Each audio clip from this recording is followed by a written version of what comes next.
Kınamak, qamul, spontan. Etrafımızda xəstə insan görəndə, kasıb insan görəndə, işsiz güçsüz insan görəndə, vadi itirmiş insan görəndə qınayırıq. Niye?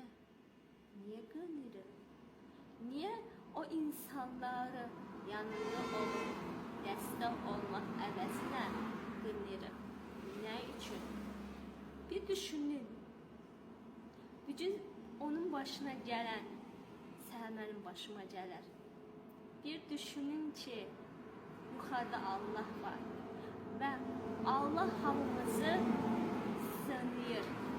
Allah hamımızı sınadığı kimi bəziləri can sağlığına, bəziləri övladlarına, bəziləri ailəsinə, bəziləri valideynlərinə, bəziləri var dövlətinə sınayır.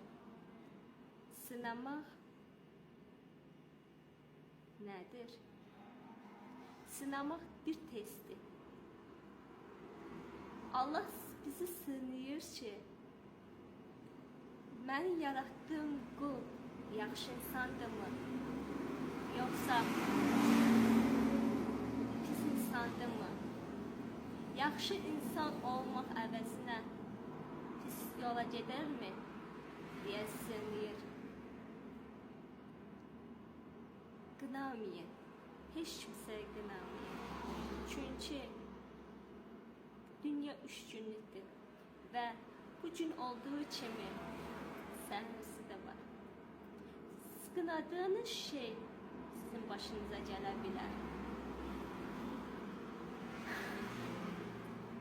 Həyatda ən nifrət etdiyim şeylərdən biri qınamaq.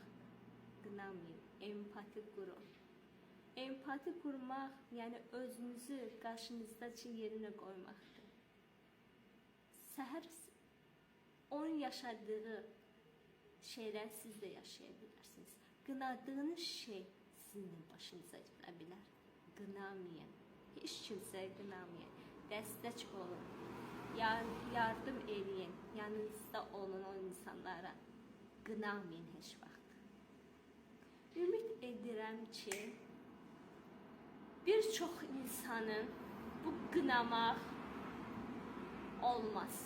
Və ümid edirəm ki, bu qamul spontu hər yerə yayılar və səsimi eşidən olar. Məni dinlədiyiniz üçün minnətdaram. Dəyərli vaxtınız aldığım üçün çox üzr istəyirəm. Videomu bəyənməyi, kanalıma abunə olmağı, videomu paylaşmağı unutmayın. Özünüzə yaxşı baxın. Bye bye.